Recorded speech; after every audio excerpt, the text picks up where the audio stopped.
This is Programme 1 of Videotel series on practical marine electrical knowledge. The series is made up of 7 programmes. Programme 1 introduces a typical 440-volt AC marine electrical system, first aid rescue procedures and test instruments. It also discusses preventive maintenance. There are many system variations around, so it's most important that you become familiar with the components of the main switchboard immediately you join a ship. Pay particular attention to the layout of the emergency switchboard. This study will pay dividends during a blackout or when troubleshooting the cause of a major breakdown. Now we must emphasize electrical safety. The golden rule is, before any work is done on an electrical installation, first, isolate the circuit by removing the supply fuses or locking the circuit breaker in the open position so that the circuit cannot be energized accidentally. Then, post a warning sign to alert others that the circuit is being worked on. Then, prove the circuit dead with a voltmeter or an approved line tester. A switchboard can never be considered dead unless all alternators connected to it are stopped, locked off, and all other supplies are disconnected. These points can never be emphasized strongly enough. The electrical systems of all ships have to meet international safety standards in accordance with the International Convention Safety of Life at Sea 1974 and its amendments, and by the various codes published by the International Maritime Organization relating to all types of ships. Your ship is issued with a safety certificate in accordance with the appropriate convention. Practical guidance on electrical installation and maintenance is given in the rules and standards issued by the International Electrotechnical Commission. These are essential guidelines and rules which apply to all practical work on any electrical system on board ship. We begin with drawings and graphic symbols, as they're going to be our constant guides here and for you on board ship. On this drawing, you'll see a typical marine electrical system in its basic form. On a line drawing, the same system may look like this. We proceed by identifying the main components used and recognized internationally. So here they are. AC generators, or alternators as they're sometimes called, switchboards, buzz bars, circuit breakers, switches, fuses, transformers, motors, instruments such as voltmeter, ammeter, frequency indicator, wattmeter, power factor meter, ohm meter, synchroscope, and other loads.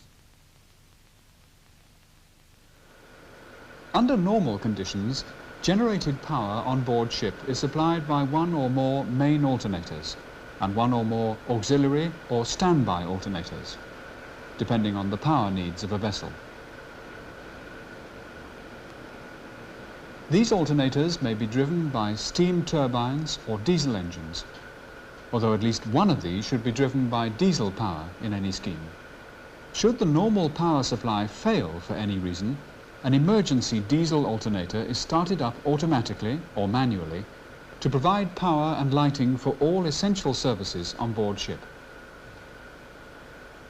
When a vessel is in dry dock, mains power may be supplied from shore.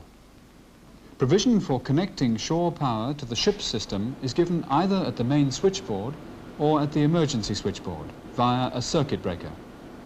In some cases, a separate shore supply connection box is used, where the supply from shore can be connected near the deck area. A permanent connection will take the supply from the connection box to the appropriate switchboard. The shore connection box is normally fitted with a voltmeter and a phase sequence indicator. In addition to this, a minimum level of lighting, fire and general alarms and communication systems must be supplied by a battery supply during an emergency, when the main supply is interrupted for any reason. In normal conditions, this supply is provided by a separate transformer rectifier system, and the batteries are on charge from a battery charger. Alternators are described in greater detail in Programme 3, and a more thorough description will be found in the book forming part of this series. And now, the distribution system. The heart of a ship's electrical distribution system is the main switchboard.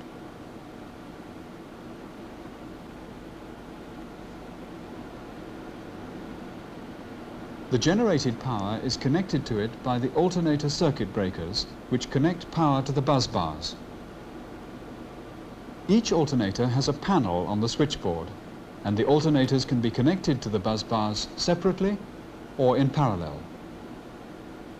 A separate synchronizing panel is located between the alternator panels, which has controls for auto-synchronizing or for manual synchronizing. These may be either a synchroscope or synchronizing lamps, or both. In addition, the panel has voltmeters and frequency indicators. Changeover switches determine whether the meters show the incoming data or the output of the unit supplying power to the bus bars. All these instruments are usually duplicated on the main control console for remote operation. A detailed description of manual synchronizing is given in Programme 3.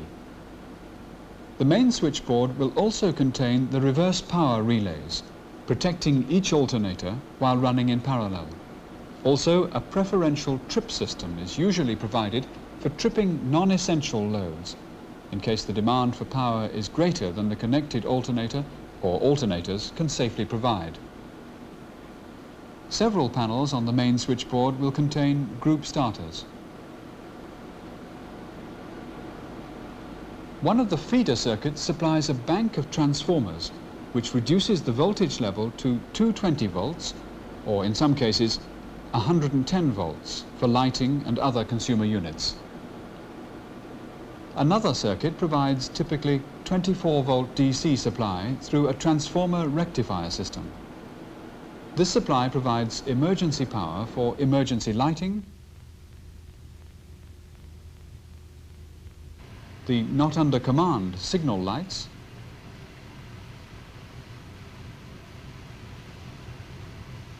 certain navigation aids, and the communication and alarm systems on board ship, in parallel with the emergency batteries. On a separate feeder circuit, a battery charger keeps the emergency batteries on charge during normal conditions.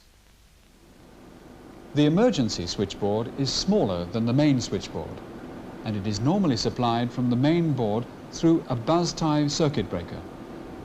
When the mains power fails, the emergency board is supplied separately by its own alternator. A particularly large example is shown here. The emergency alternator's prime mover is designed to start up automatically when its control system senses a large and sustained drop in the voltage or frequency of the main supply. The emergency switchboard will supply the emergency firefighting pumps and all other essential services.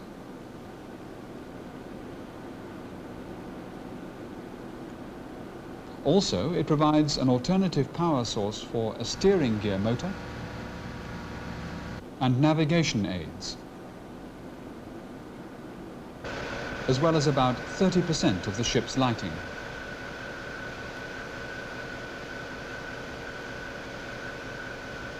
From the switchboards, power is distributed throughout the vessel via section boards and distribution panels or fuse boards to every load or consumer unit which form part of the ship's electrical scheme.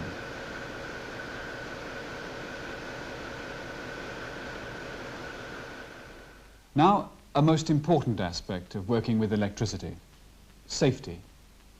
Electricity is dangerous. Fatal shocks have been caused by voltages as low as 50 volts. it is most important that everyone becomes familiar with all safety regulations and procedures, as well as the essential rescue methods relating to electric shock. First, switch off the supply if possible. Remove the victim from contact with the supply. The victim must be made to lie comfortably and the pupils of the eyes checked. If they are dilated, this can mean that the heart may have stopped. External cardiac massage must be administered and the lungs inflated with oxygen in a rhythmic pattern until the victim regains consciousness and is able to control his own breathing. This rescue procedure is very important to remember.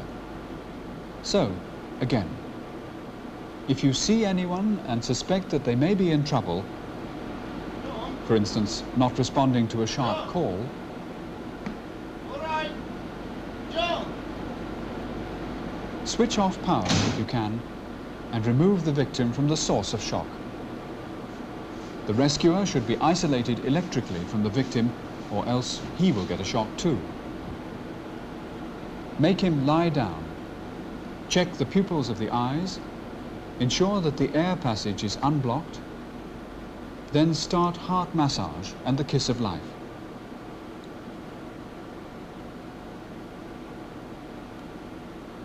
If the pupils are dilated, repeat the heart massage rapidly, 6 times for each inflation of the lungs.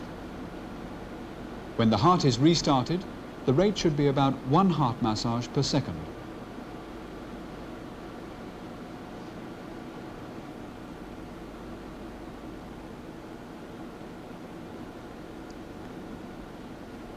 When the victim regains consciousness, turn him on his side in case vomiting occurs, make him comfortable, and seek further medical help. So, to sum up, isolate the supply if possible, safely remove the victim from the source of shock, check the pupils of the eyes, clear the respiratory passage, apply fast heart massage to start with to restart the heart, and finally rhythmic massage and the kiss of life until the victim regains consciousness. Then turn him on his side and seek further medical help. Now let's look at some test instruments. The use of test instruments is a major element of electrical fault finding. They must be tested prior to their use to ensure complete reliability. For this purpose, a known supply of electricity is available at the electrician's test panel. Most test panels also provide testing for lamps and fuses.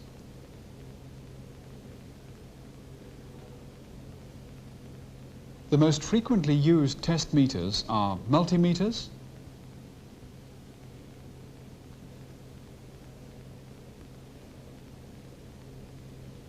insulation resistance testers, and line testers.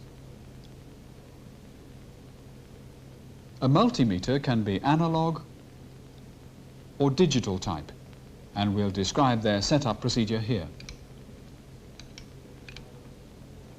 First, an analog meter.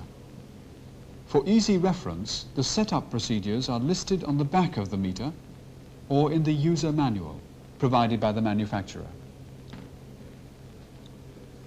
Basically, the 2 dials work in combination when setting the meter up for any of its functions.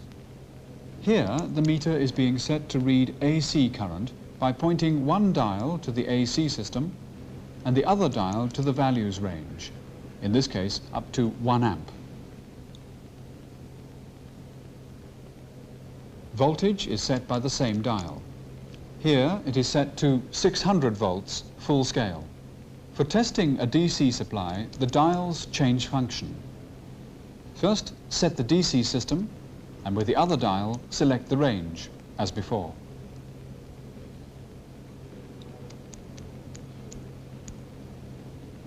The meter can be set to measure the resistance value of a conductor by setting the ohmic system with one dial and with the other dial selecting one of a number of ranges of resistance according to need. Here also the two dials work in combination. For each range of resistance values, the pointer must be set to 0, while the probes of the meter are held together.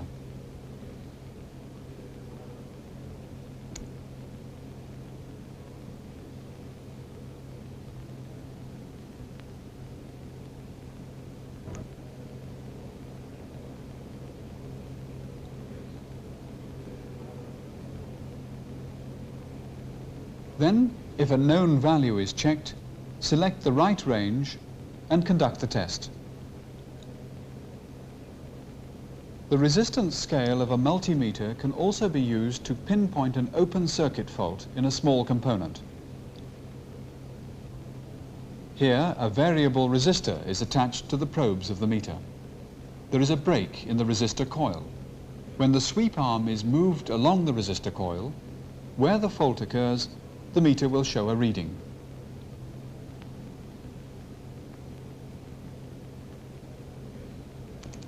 Ensure that the meter is switched off after use.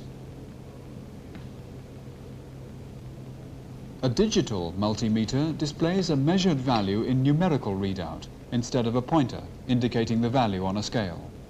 An example here is employing a central dial which is made to point at a particular value range to be tested. DC volts, DC amps, AC volts, and AC amps.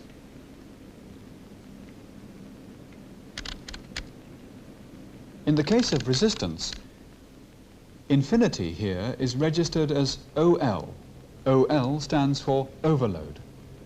The meter senses no measurement which is within its set range. It interprets this as overloading until it senses a load which it can measure.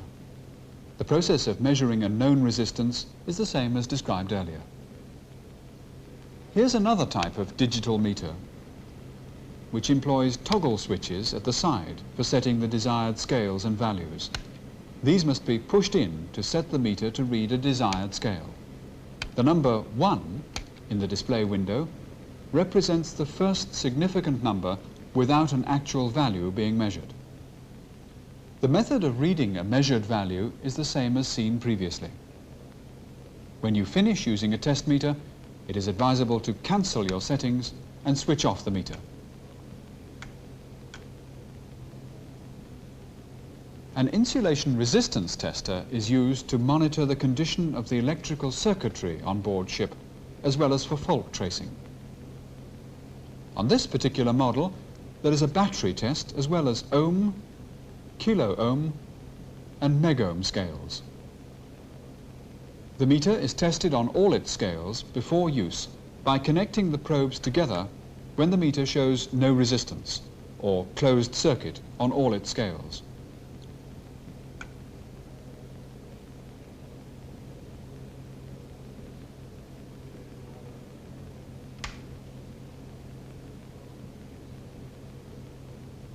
Then the probes are separated and the meter shows open circuit or a resistance value of infinity.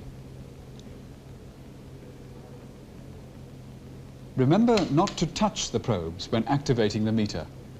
They will have 500 volts on the megohm scale, in some cases higher. Finally, a line tester, set to test for the presence of 220-volt supply. First, the voltage on the test panel is set. Then the line tester, or a multimeter for that matter, is tested for correct function. These test instruments are all used for monitoring the condition of electrical installations or for assisting with fault diagnosis or fault finding. The electrical plant and circuitry installed on board ship are subject to wear, tear, and aging. They operate in an environment in which there are great changes of temperature, humidity, salt level in the moisture of the atmosphere, and vibration. They do need constant condition monitoring and maintenance. Preventive maintenance, based on time schedule, was a frequent method of avoiding costly breakdowns. Some chief engineers and electrical superintendents favor preventive maintenance based on insulation resistance trends and vibration monitoring to guide their maintenance planning. Regular vibration monitoring is carried out by one or another method, seen here being done on a small pump motor. The results of the measurements are carefully recorded for future comparison. This should ensure that developing problems are dealt with before they become serious and costly to remedy. Maintenance should always be carried out on the basis of a prepared job sheet, and in the case of high voltage systems, on an approved and recognized permit to work system, which should be rigidly adhered to. Well, this concludes the subject of Programme 1. In it, we described a typical ship's electrical system in broad outlines and some of the most frequently used graphic symbols. We discussed safety and emergency rescue procedure and continued with setting up some of the most frequently used test instruments. Finally, we talked about the modern thinking on preventive maintenance. This program was designed to guide you through the initial stages of getting to know a ship's electrical system and point the way towards further information. A more comprehensive description of a ship's electrical system will be found in these books, forming part of this series. Fault analysis and recommended remedial procedures are provided in computer programs, also forming part of this series. For more details regarding the distribution system, alternators, batteries, motors, starters, lighting and ancillary electrical equipment, please refer to other programs in the series listed here.